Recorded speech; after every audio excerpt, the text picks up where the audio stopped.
Bashkimi Evropian ka premtuar 6 miliard euro për Ballkanin Perëndimor deri në vitin 2027 përmes planit të ri të rritjes.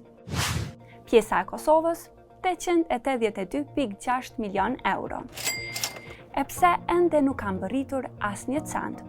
Kosovës janë ndarë mbi 250 milion euro si grante, para që nuk kërkohet të kthehen, dhe më shumë se 600 milion euro si kredi afagjate me interesa të ulta.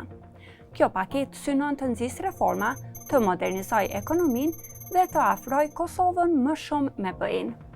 Në këmbim, Kosova është zotuar se do të zbatojë 111 reforma konkrete në fusha si drejtësia, arsimi, klima e biznesit dhe energjia. Mesazhi i BE-s është i qartë: zbatoni reformat dhe do t'i merrni parat. Por ka një pengesë. Për të pasur qasje në fonde, Kosova duhet fillimisht të ratifikojë 2 marrëveshje kyç në kuvend: marrëveshjen për mekanizmin financiar dhe marrëveshjen për kredi. Deri më tani, asnjëra nuk është ratifikuar. Pse? Sepse Kosova ende nuk ka një kuvend funksional pas zgjedhjeve të shkurtit. Pa një kabinet qeveritar dhe pa kuvend funksional, vendi është i bllokuar. Nuk ka votime, nuk ka reforma, nuk ka para. Dhe kjo nuk është e tëra.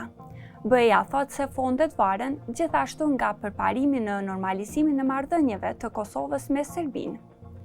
Kjo nënkupton vazhdimin e dialogut, shtensionimin dhe angazhimin konstruktiv, një sfidë tjetër e madhe.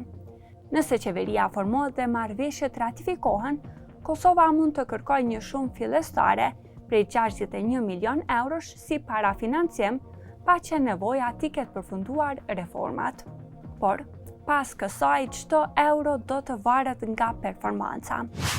Ndërkohë, parat nga plani i rritjes ka nisur të arrijnë në rajon. Në mars, Maqedonia e Veriut u bë e para që mori parafinancim për mbi 52 milion eurosh, prej të cilave 24.5 milion shkuan për buxhetin shtetëror për reforma dhe 28 milion për projekte infrastrukturore. Shqipëria mori gati 64 milion euro, prej të cilave 30 milion si kredi për mbështetje të ndihmave dhe 34.5 milion euro përmes kornizës për investime në Ballkanin Perëndimor.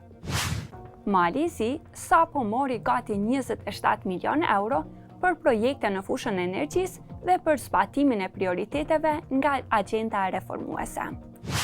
Serbia është ende në pritje të ndarjes së fondeve pas miratimit të agjendës së reformave.